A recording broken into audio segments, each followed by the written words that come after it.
The training ground echoed with the sound of clashing weapons and shouted commands in a dozen different languages. Maya Torres watched from the observation deck as cadets from 6 species practiced their combat drills. The Falari moved like liquid, lightning, their cat-like bodies flowing between strikes. The massive Draknari used their reptilian strength to power through defenses. The Chithan worked with mathematical precision, each movement calculated and efficient. Maya had been at the Galactic Military Academy for exactly 3 days. In those 3 days, she had heard the same whispered conversations repeated in corridors, mess halls, and training rooms. The other instructors wondered why the Coalition had sent a human to teach combat tactics. Humans were weak, they said, slow compared to the Falari, fragile next to the Draknari, illogical beside the Chithan. She pushed these thoughts aside as her assistant, a nervous young Falari named Patch, approached with her daily schedule. "Instructor Torres, your advanced combat class begins in 10 minutes. The students are already assembled in Training Bay 7. Maya nodded and gathered her equipment. She had specifically requested the Mixed Species Advanced class. These were the cadets who would become unit leaders, the ones who would need to understand how different species work together in real combat situations. If she was going to prove that humans belonged in the Coalition military, this was where she would do it. Training Bay 7 buzzed with conversation as Maya entered. 40 cadets from 6 different species filled the room. She recognized some faces from her review of their files. Brick, a towering Draknari whose family had served in the military for 12 generations. Whisper, a Falari scout candidate with perfect marks in stealth and reconnaissance. Echo, a Chithan tactical analyst who could calculate battle outcomes with frightening accuracy. As Maya walked to the front of the room, the conversation slowly died. She could feel their eyes on her, measuring, judging. At 5 feet 6 inches tall and weighing barely 140 pounds, she looked tiny compared to most of her students. Several Draknari cadets were nearly twice her height. "Good morning," Maya said, her voice carrying easily through the room. "I am Instructor Torres. For the next 8 weeks, I will be teaching you advanced combat tactics and battlefield leadership." A ripple of whispers passed through the group. Maya caught fragments in various languages. Most were not complimentary. Before she could continue, the bay doors hissed open. Heavy footsteps echoed across the floor as Corvin entered. The head combat instructor was everything the stories said he was. Nearly 8 feet tall, covered in the dark green scales that marked him as pure Draknari military caste, with scars that told of a century of battles. His reputation was legendary throughout the academy. "Cadets, attention!" Corvin commanded.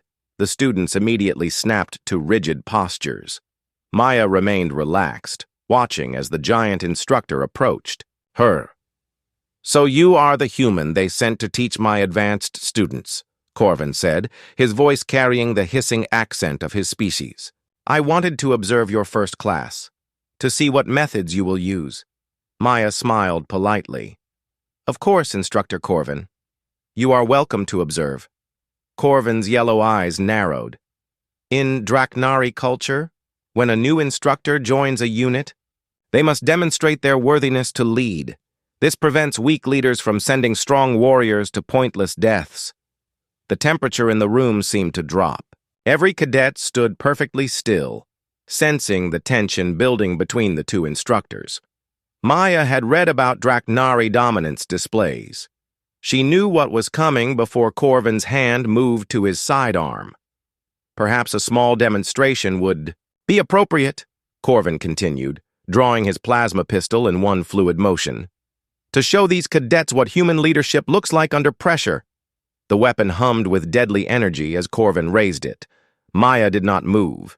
She did not flinch. She simply stood there, hands at her sides, looking directly into his eyes.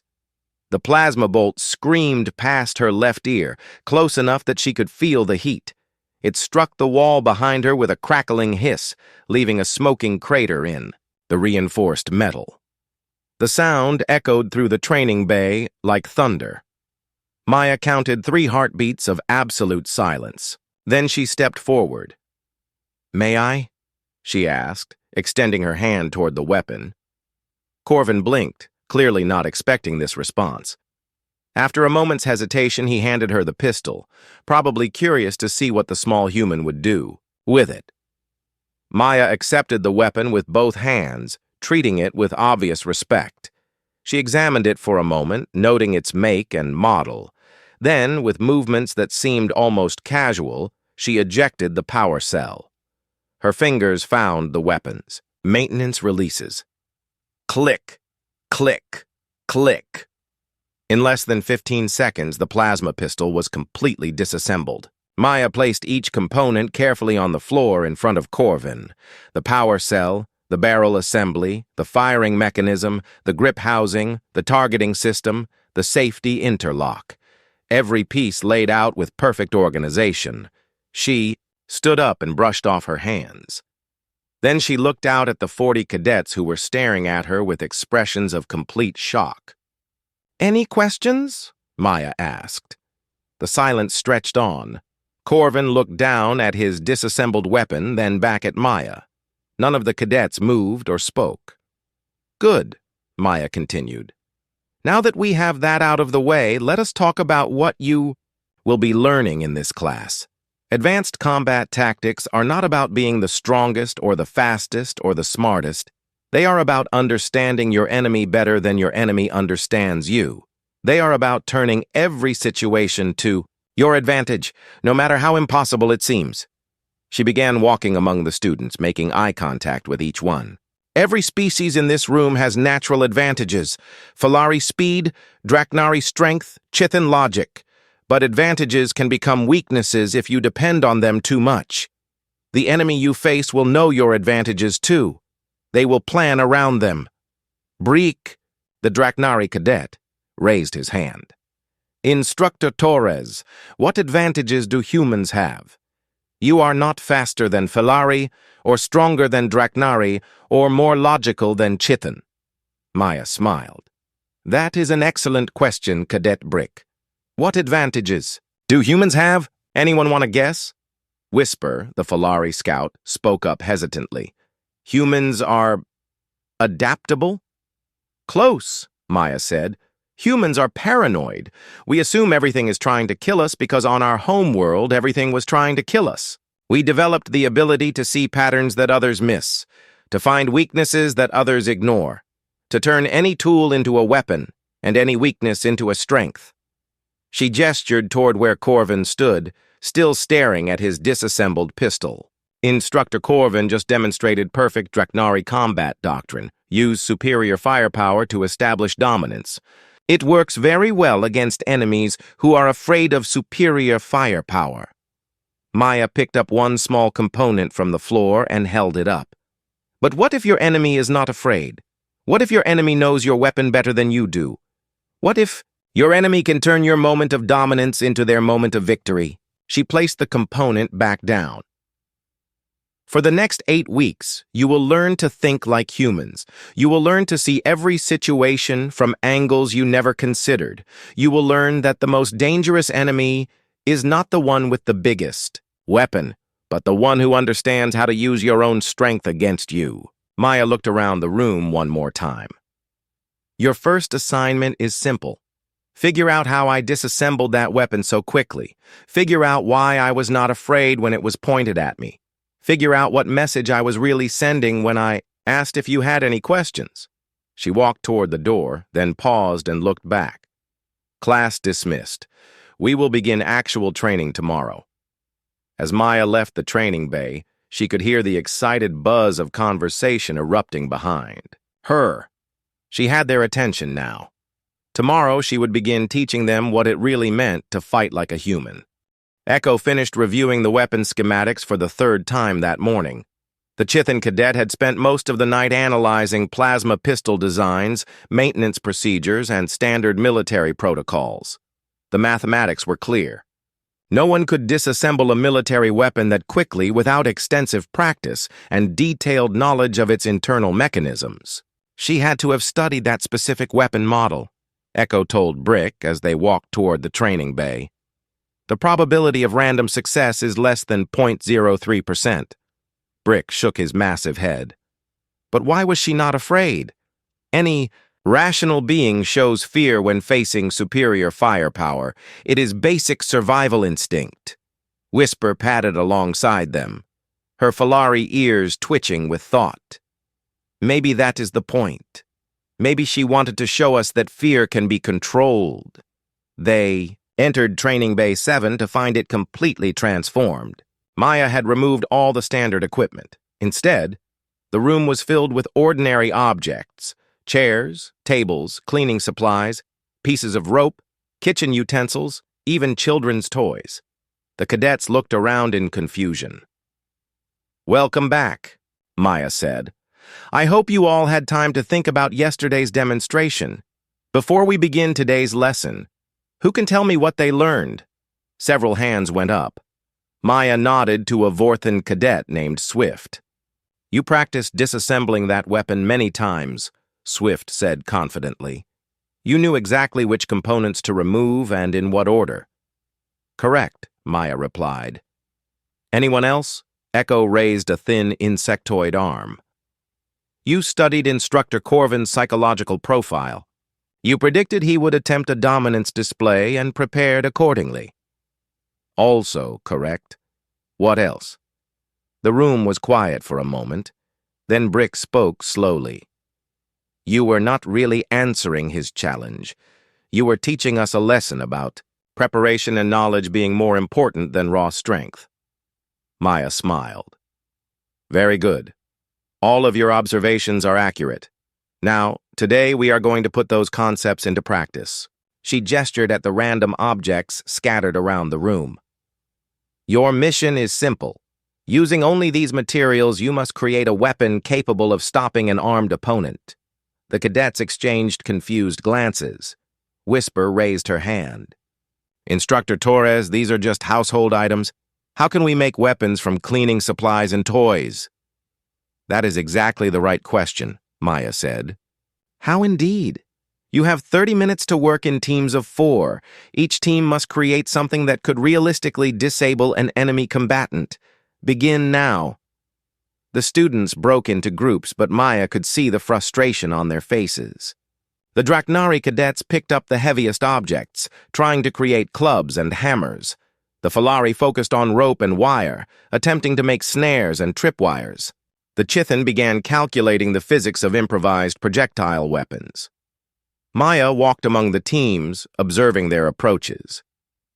"Team 3, why did you choose those materials?" A Karathi cadet named Rust looked up from where his team was trying to sharpen table legs. "These objects have the most mass, Instructor. More mass means more damage potential." "Interesting theory," Maya said. "Team 7, what is your approach?" Whisper's team had created an elaborate network of ropes and pulleys. "We are building a restraint system," she explained.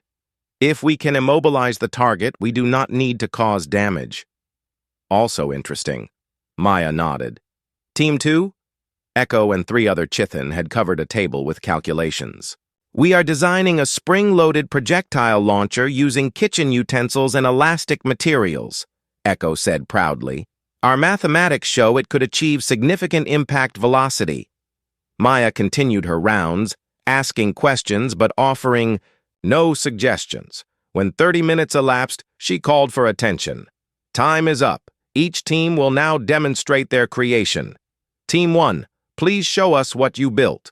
For the next hour, Maya watched as team after team showed off their improvised weapons. Most were variations on basic concepts: clubs for striking, snares for trapping, projectiles for ranged attacks. The demonstrations were creative, but predictable. Finally, only one team remained. They had worked in the corner, mostly in silence. Their leader was a quiet human exchange student named River. "Team 10, Maya said. "Your turn." River stood up, slowly. In her hands, she held what appeared to be a simple children's toy, a small stuffed animal with button eyes and soft fabric. The other cadets began to whisper. Several looked confused. Others seemed annoyed. "Instructor Torres," Brick said, "that is just a toy. How can a toy be a weapon?" River smiled and squeezed the stuffed animal. A tiny music box inside began playing a gentle lullaby. "This is not about the toy itself," River explained. "This is about understanding your enemy's psychology. Imagine you are a soldier in enemy territory. You enter a dark building, expecting armed resistance. Instead, you find a child's room with this toy playing music. What do you think?" The room fell silent as the implications sank in. "You think about children," Echo said slowly. "You think about innocence. You lower your guard." "Exactly," River continued. "While you are distracted by questions about where the child is, whether they are safe, whether this is a trap, you are not focused on immediate threats. Those 3 seconds of distraction are 3 seconds when you are vulnerable." Maya began to clap slowly. "Outstanding, Team 10. Anyone else see the lesson here?" Whisper raised her hand tentatively. "The most effective weapon is not always the most obvious one." "Deeper than that," Maya said. "The most effective weapon is often not a weapon at all. It is information, misdirection, psychological manipulation." River's team understood that defeating an enemy is not about overpowering them. It is about controlling how they think. She walked to the center of the room. Every species in this coalition has spent thousands of years perfecting ways to kill. More efficiently. Bigger guns, sharper blades, faster ships, stronger armor. But humans learned something different. We learned that the most dangerous enemy is the one whose thoughts you control. Maya picked up various items from around the room as she spoke. "This chair is not just furniture. In the right situation, it is a barricade, a ladder, a shield, or a distraction. This cleaning fluid is not just a cleanser. It is a chemical weapon, a fire accelerant, or a way to make surfaces slippery." She held up a simple kitchen knife. "This blade can cut food, but it can also cut rope, disable electronics, create noise by scraping metal, or reflect light to send signals. The limitation is not the tool. The limitation is your ability to see all the ways it can be used." Brick raised his hand. "But Instructor Torres, this seems dishonest. In honorable combat, opponents should face each other with equal weapons and equal knowledge." Maya nodded thoughtfully. "That is an interesting point, Cadet Brick. Tell me, when you graduate from this academy, will you only fight enemies who believe in honorable combat? Will they give you advance notice of their attacks? Will they use only approved weapons and tactics?" Brick's expression grew troubled. "No, Instructor. The enemy will use any advantage they can find." "So the question becomes," Maya continued, "do you want to lose honorably? Or do you want to win? Do you want to follow rules that your enemy ignores? Or do you want to protect the people counting on you to come home alive?" The room buzzed with quiet conversations as cadets discussed this concept among themselves. Maya raised her voice to regain attention. "For your homework assignment, I want each of you to identify 5 objects in your living quarters that could be used as tools or weapons in an emergency. Do not think about their intended purpose. Think about their shape, weight, chemical properties, and psychological impact. Write a report on how human thinking changes the definition of what makes something dangerous." As the cadets began filing out of the room, Echo approached Maya's desk. "Instructor Torres, may I ask a personal question?" "Of course, Cadet Echo. How do humans live with this way of thinking? If you see potential weapons and threats everywhere, does it not create constant stress and paranoia?" Maya considered the question carefully. "That is very perceptive, Echo. Yes, it can be stressful, but humans learned long ago that the price of survival is eternal vigilance. We would rather be stressed and alive than relaxed and dead. The key is learning when to turn that awareness on and when to let yourself rest." Echo nodded slowly. "I think I understand. Thank you, Instructor." As the training bay emptied, Maya began collecting the various objects scattered around the room. Tomorrow's lesson would focus on teamwork and communication under stress. She was already planning scenarios that would challenge everything these cadets thought they knew about cooperation between species. But tonight, she had reports to read. Reports from other instructors who were beginning to complain about her methods. Reports from Academy administrators who questioned whether human tactics were appropriate for coalition military doctrine. Maya smiled as she read through the criticism. Let them complain. In 6 weeks, when her cadets outperformed every other unit in the Academy, the complaints would turn to curiosity, and curiosity would turn to acceptance. The Academy's main conference room felt smaller than usual, with representatives from 6 different military commands crowded around the oval table. Maya sat quietly in the corner, officially present only as an observer, while Admiral Thorne conducted the monthly instructor review meeting. The complaints are becoming more frequent, Admiral Thorne was saying, her compound eyes reflecting the light as she reviewed data on her tablet. Instructor Torres's methods are causing what some call disruption to established protocols. General Vex, the Draknari military representative, leaned forward in his chair. My species has contributed to coalition defense for over 2 centuries. Our combat doctrines are proven effective. This human instructor is teaching cadets to ignore established military principles in favor of what she calls psychological warfare. Maya kept her expression neutral, but she was listening carefully to every word. This review meeting would determine whether her teaching methods would be officially approved or whether she would be reassigned to some administrative position, where she could cause no more trouble. Commander Spark, representing the Falari military branch, nodded in agreement with General Vex.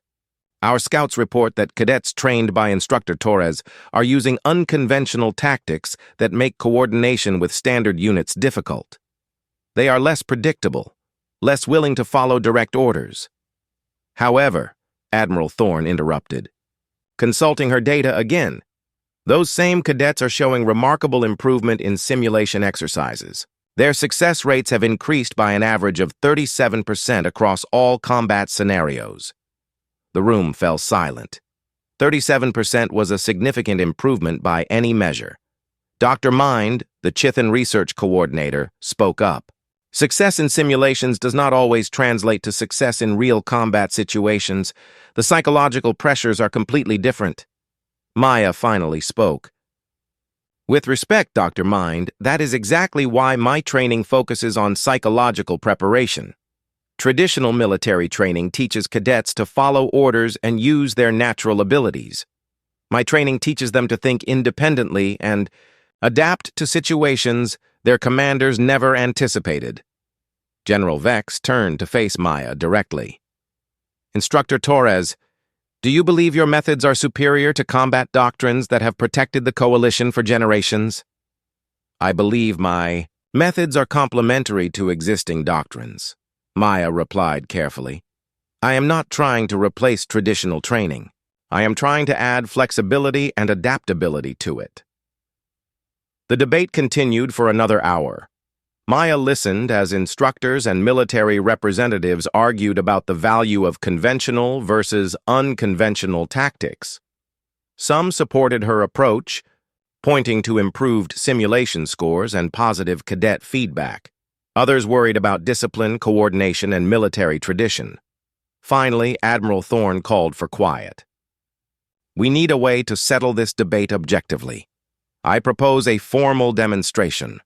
Instructor Torres will face a practical test of her methods against traditional approaches. General Vex immediately perked up. What kind of demonstration? Admiral Thorne looked directly at Maya. A direct combat assessment. Instructor Torres will face one of our senior combat instructors in a controlled environment. If her unconventional methods are truly effective, she should be able to demonstrate that effectiveness personally. Maya felt her pulse quicken, but she kept her voice steady. What are the parameters of this assessment? Standard Academy protocols, Admiral Thorne replied. holographic combat environment with full sensory feedback, non-lethal weapons with safety overrides. Victory conditions to be determined by the challenging instructor. General Vex smiled, showing rows of sharp teeth. I volunteer Instructor Corvin as her opponent. He has over 100 years of combat experience and has never lost a formal challenge. Maya's mind immediately began calculating possibilities. She had expected something like this might happen, but facing Corvin in actual combat was more serious than she had anticipated. The Draknari instructor was nearly twice her size, 3 times her strength, and had been fighting longer than Maya had been alive. "I accept," Maya said simply. The room buzzed with surprised conversation. Several representatives exchanged glances that suggested they thought Maya was making a serious mistake. Admiral Thorne nodded approvingly. "The demonstration will take place in 3 days. Instructor Corvin will choose the combat environment and weapons.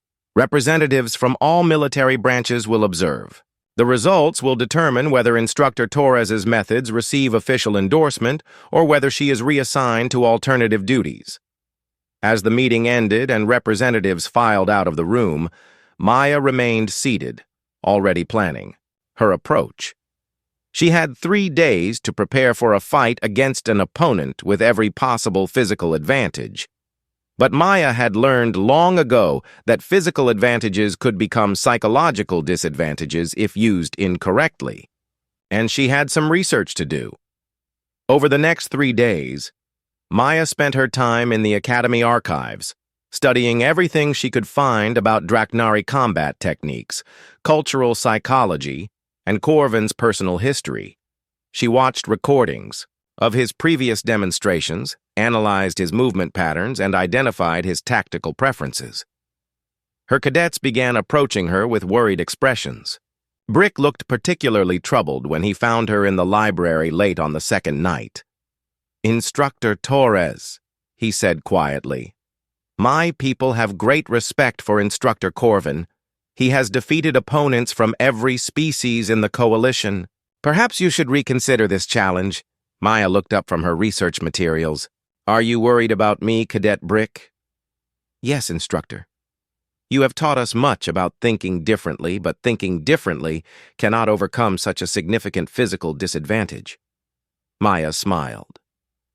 "Tell me, Brick, what is Instructor Corvin's greatest strength?" Brick considered the question. "His size and power, obviously, and his experience. And what do you think his greatest weakness might be?" Brick looked confused. "Weakness? Instructor Corvin has no obvious weaknesses. That is why he has never been defeated." "Everyone has weaknesses," Maya said gently. "Sometimes the greatest weakness is the same thing as the greatest strength. Sometimes being undefeated for 100 years makes you vulnerable in ways you never considered."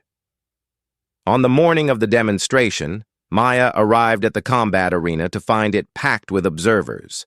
Representatives from every military branch were present, along with senior academy staff and even some advanced cadets who had received special permission to attend. Corvin was already in the arena, performing warm-up exercises that looked more like intimidation displays. His 8-foot frame moved with surprising grace as he practiced combat forms with energy blades that hummed and sparked in his massive hands. Maya entered wearing standard combat gear and carrying her assigned weapons. She looked tiny compared to her opponent, and she could hear whispered conversations from the observation deck speculating about how quickly the fight would end. Admiral Thorne activated the arena's holographic systems. The plane training space transformed into a complex urban environment with multiple levels, narrow passages, and various obstacles. "Combat parameters are as follows," Admiral Thorne announced. "Energy blades set to training mode. Victory by disabling. Opponent or forcing submission. Environmental hazards are active but non-lethal. Begin when ready." Corvin activated his weapons and took a traditional Draknari combat stance. The energy blades extended to full length, creating a deadly reach advantage that would keep Maya at a safe distance. Maya drew her own weapons, but held them in a relaxed position. She spent a few moments examining the arena environment, noting exit points, obstacles, and potential tactical positions. "Are you prepared, human?" Corvin called out in his hissing accent. Maya looked directly at him and smiled. "Any questions?" she asked, echoing her words from their first meeting. Corvin's eyes narrowed. With a roar that echoed through the arena, he charged forward, his massive form moving with deadly purpose. Maya waited until the last possible moment, then stepped aside and let him rush past her. As he skidded to a stop and turned around, she was already moving to a new position. "Interesting opening move," she called out conversationally. "Very traditional Draknari assault pattern. I have seen you use that same approach in 17 previous demonstrations." Corvin's expression showed surprise. He had not expected her to have studied his techniques so thoroughly. The fight began in earnest, with Corvin using his reach and strength advantages to drive Maya backward through the arena.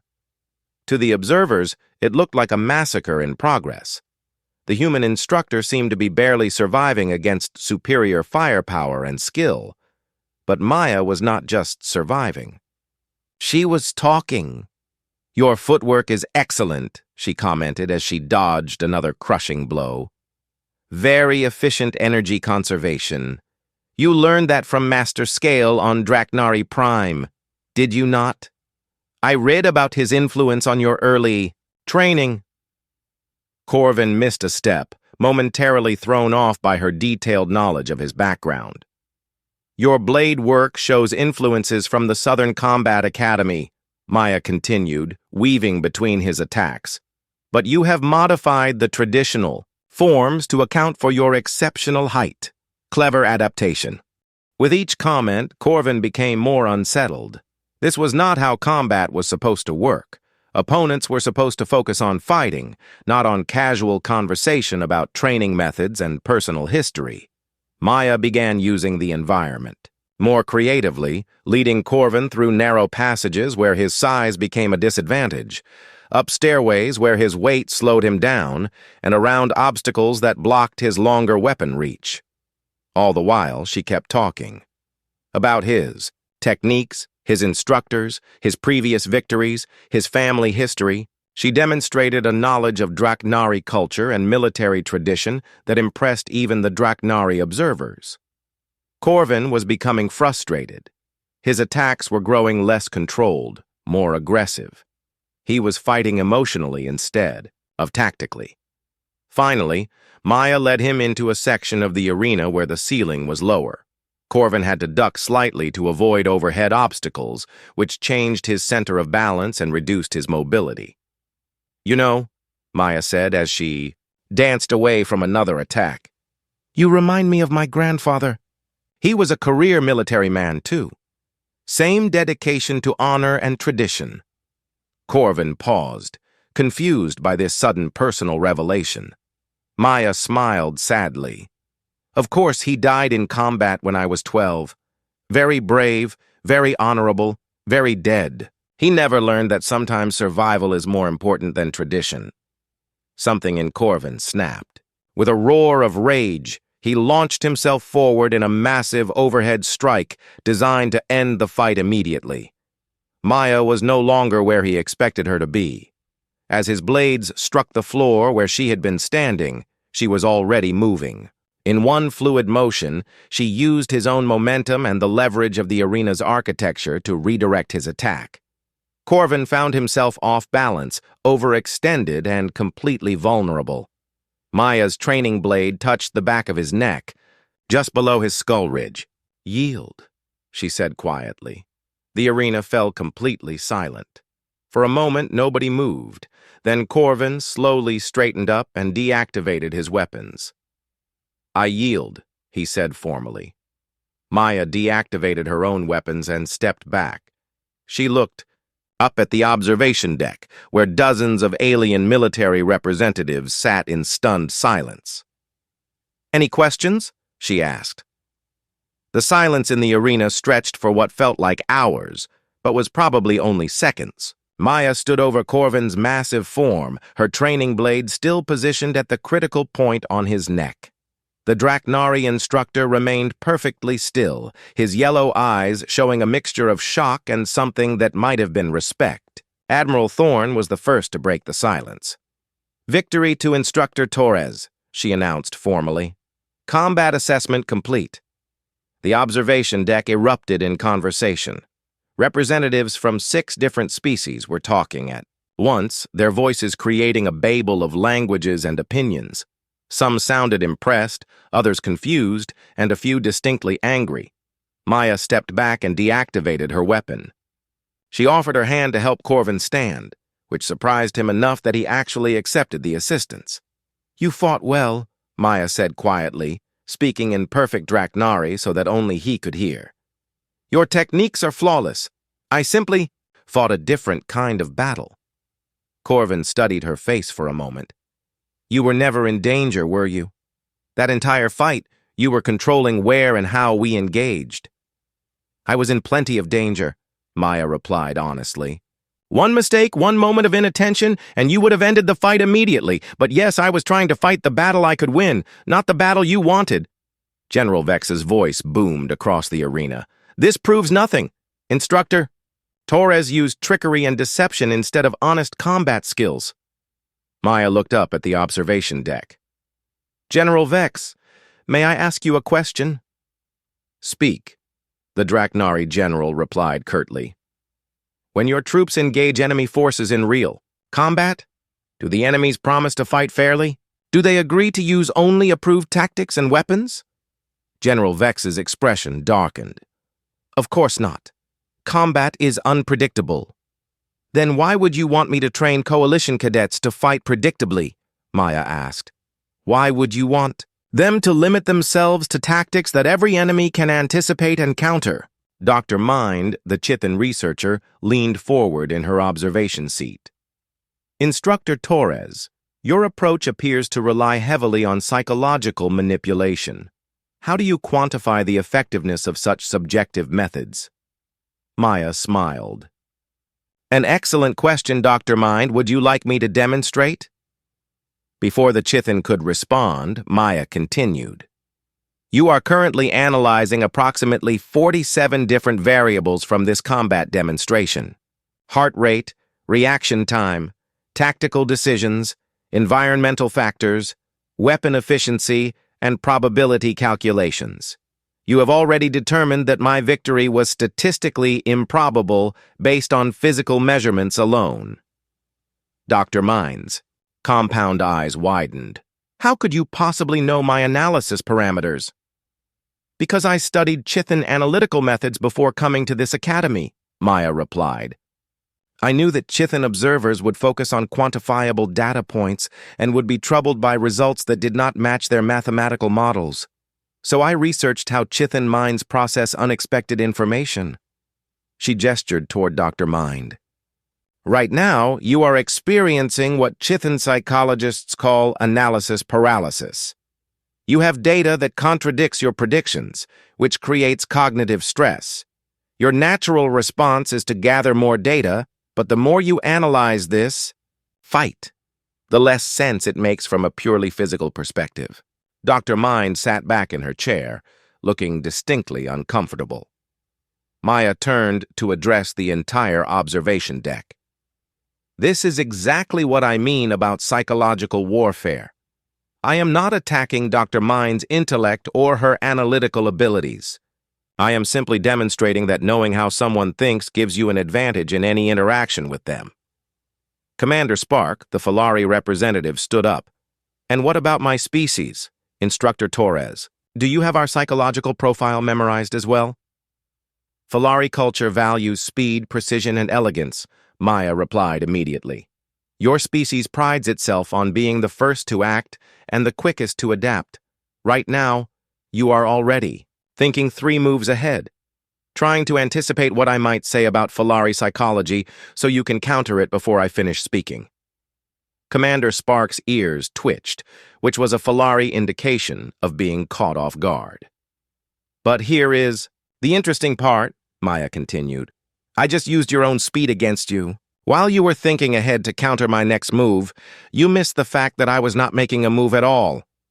I was simply stating an observation. The arena fell quiet again as the implications of Maya's words sank in.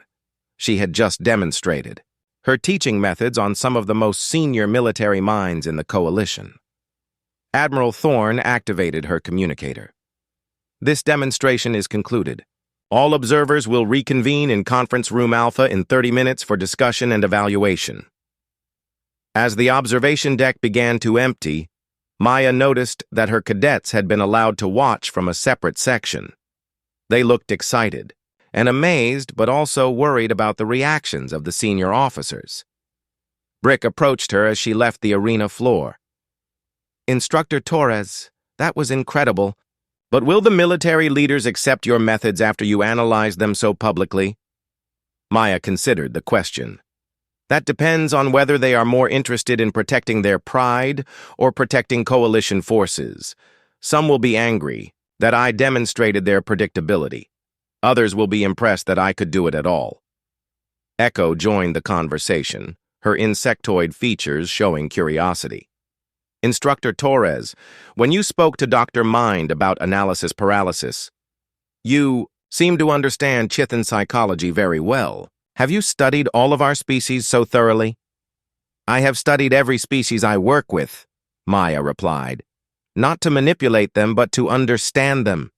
Effective leadership requires knowing how different minds process information and make decisions. The same lesson that motivates a Draknari might confuse a Chithan, and an approach that works for Falari might seem dishonest to humans." Whisper had been listening quietly. "Is that why your teaching methods are so different? Because you adjust them based on who you are teaching?" "Partly," Maya said. "But more importantly, I try to teach each species to understand the others. In real combat, coalition forces work together. A Draknari unit commander needs to understand how Falari scouts think. A Chithan analyst needs to appreciate Draknari warrior culture. A human strategist needs to respect the logical precision of Chithan planning." River, the human exchange student, looked thoughtful. "So when you defeated Instructor Corvin, you were not just showing your own abilities.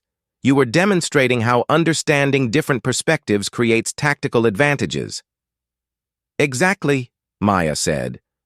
"Corvin is an excellent warrior using traditional Draknari methods, but I fought him using human methods informed by knowledge of Draknari psychology. I turned his strengths into limitations by changing the context of the engagement." The group walked toward the conference area, where Maya would soon learn whether her demonstration had convinced the coalition military leadership to accept her teaching methods. As they reached the corridor junction where cadets and instructors would separate, Brick stopped and looked directly at Maya. "Instructor Torres, regardless of what the commanders decide, you have already changed how we think about combat and leadership. That knowledge cannot be taken away from us." Maya smiled. "That is the most important lesson of all, Cadet Brick. Education is not about memorizing techniques or following procedures. It is about learning to see situations from new angles and finding solutions that others miss." She paused at the entrance to Conference Room Alpha. "Whatever happens in this meeting, remember that your job as future coalition officers is not to fight the way your species has always fought. Your job is to fight in whatever way gives you the best chance of protecting the people you serve." Maya took a deep breath and entered the conference room, where 6 different military commands would decide the future of human tactical instruction in the Coalition Defense Force. The debate that followed would determine whether her methods were viewed as revolutionary improvements to military training, or dangerous departures from proven doctrines that should be suppressed before they could spread further through the coalition's military academies. 6 months after the demonstration, Maya stood in the academy's new Advanced Tactical Training Center, watching her former students conduct their first classes as junior instructors. The room buzzed with activity as cadets from various species worked through complex scenarios designed to challenge their assumptions about combat and leadership. Brick had grown into his role as an instructor with surprising grace. The massive Draknari was currently leading a mixed-species team through an urban warfare simulation, but instead of relying on traditional Draknari aggressive tactics, he was using careful positioning and psychological pressure to outmaneuver opponents with superior firepower. "Remember," Brick was telling his students, "strength without strategy is just destruction without purpose. Your enemy expects you to charge forward because that is what Draknari always do. So what do we do instead?" A young Filari cadet raised her hand. "We use their expectations against them. Make them prepare for the attack they expect while we execute the attack they never considered." "Correct," Brick replied approvingly. "Instructor Torres taught me that my size and strength are not weaknesses to overcome. But they are not the only tools I should rely on either." Across the room, Echo was teaching a lesson on information warfare to a group of senior cadets.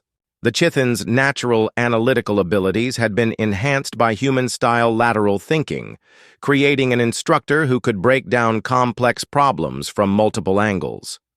Traditional military intelligence focuses on gathering accurate data, Echo was explaining. But human intelligence methods also consider how to use inaccurate data strategically. Sometimes letting your enemy know false information is more valuable than keeping true information secret. Maya walked between the various training groups, observing how her teaching methods had evolved and spread. Whisper was demonstrating infiltration techniques that combined Filari natural stealth with human misdirection. River was teaching psychological assessment skills to help commanders understand the mental state of their troops under stress. Admiral Thorne entered the training center and approached Maya. "Instructor Torres, I have some news that might interest you." Maya turned her attention to the Academy commander. "Good news or concerning news, Admiral?" "Definitely good news," Admiral Thorne replied, her compound eyes reflecting satisfaction. "The Coalition Military Council has formally approved your teaching methods for implementation across all training facilities. Furthermore, they are requesting human tactical advisors for deployment to active duty units." Maya felt a surge of pride, but also some concern. "That is excellent news, Admiral, but I hope they understand that these methods work best when adapted to local conditions and species-specific psychology. Simply copying human tactics without understanding the underlying principles could be counterproductive. Which is why the Council has approved a new training program," Admiral Thorne continued. "Advanced instructors like your former students will be sent to other academies to train local instructors in human tactical thinking. The goal is not to replace existing military doctrines, but to enhance them with additional flexibility and adaptability." As they spoke, a communication alert sounded throughout the facility. Maya recognized the tone as an academy-wide announcement. "All personnel, attention. This is Admiral Thorne. Please report to Main Assembly Hall for an important announcement." Maya looked at the Admiral curiously. "I thought you were making the announcement now." Admiral Thorne smiled, which was always an interesting sight on Chithan features. "That announcement is not from me. Someone wants to speak to the entire Academy." They walked toward the Assembly Hall, joined by streams of cadets and instructors from throughout the facility. The main hall was large enough to accommodate the Academy's entire population of nearly 3,000 beings from 12 different species. Maya found a seat near the back of the hall and watched as the crowd settled. At the front of the room, a large view screen activated, showing the official seal of the Coalition Defense Force. The image changed to show a familiar face. Corvin appeared on the screen, but he was no longer wearing Academy instructor insignia. Instead, he bore the markings of a senior tactical advisor. "Greetings, Academy personnel," Corvin began, his voice carrying clearly through the hall's communication systems. "Many of you know me from my years as a combat instructor at this facility. I am contacting you from the Outer Rim, where I am currently serving as tactical advisor to Coalition forces engaged in defensive operations against raiders." Maya leaned forward, suddenly very interested in what Corvin had to say. 6 months ago, I was defeated in combat by Instructor Torres, Corvin continued.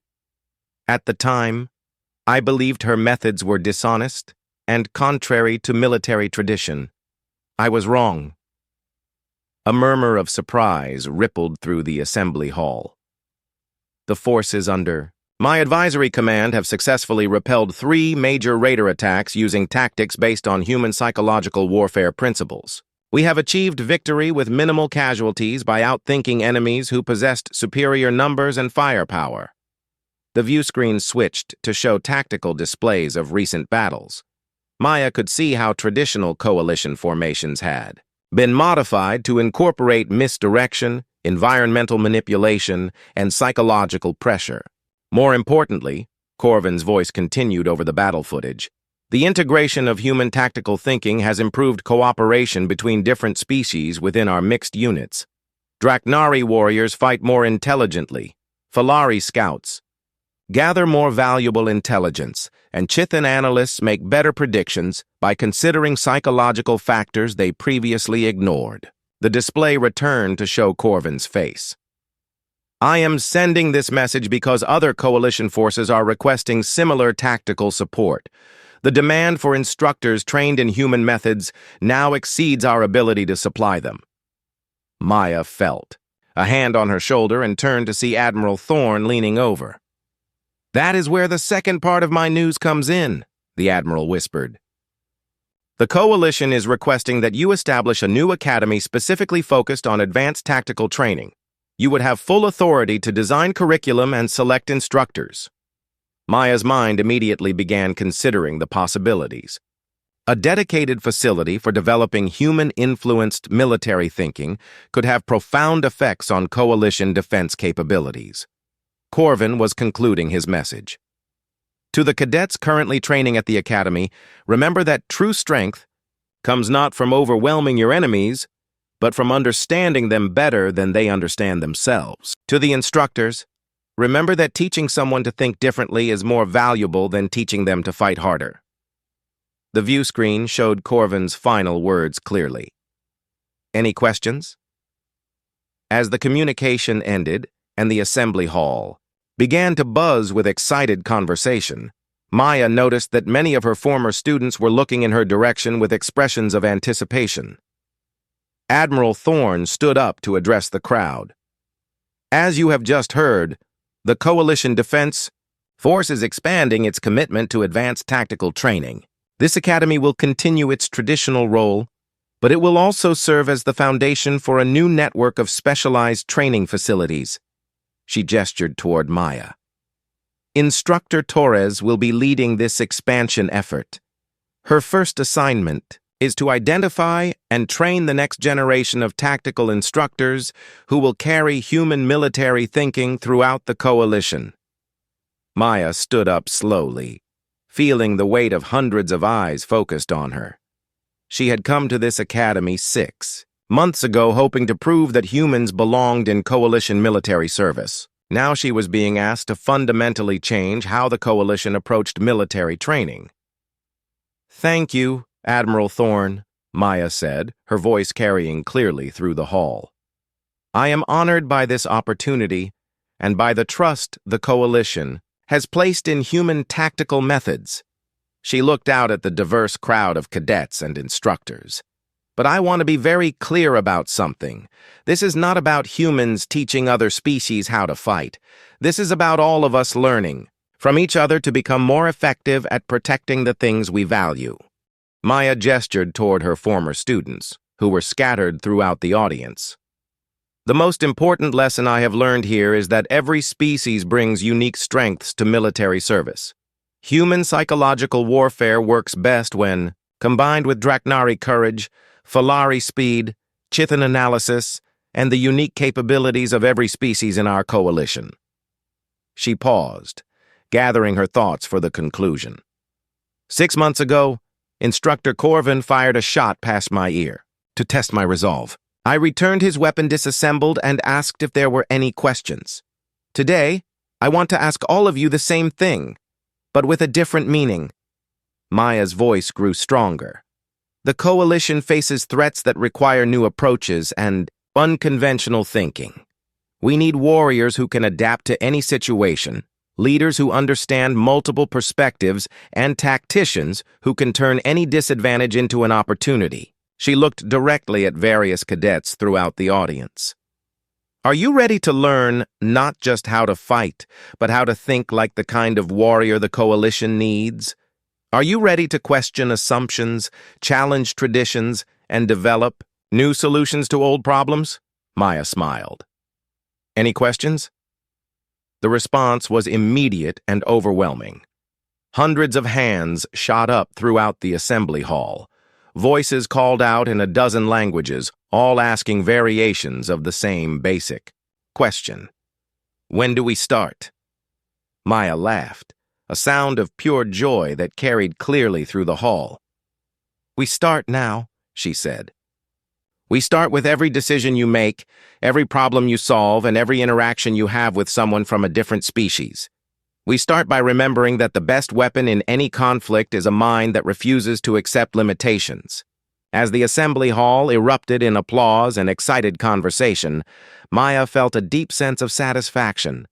She had proven that humans could contribute to coalition military effectiveness. More importantly, she had helped create a new generation of military leaders who understood that true strength came not from superior physical capabilities, but from superior thinking. The shot that Corvin had fired past her ear 6 months ago had been meant to intimidate and dominate. Instead, it had started a revolution in military training that would reshape how the coalition approached warfare for generations to come. And it had all begun with a simple question. Any questions?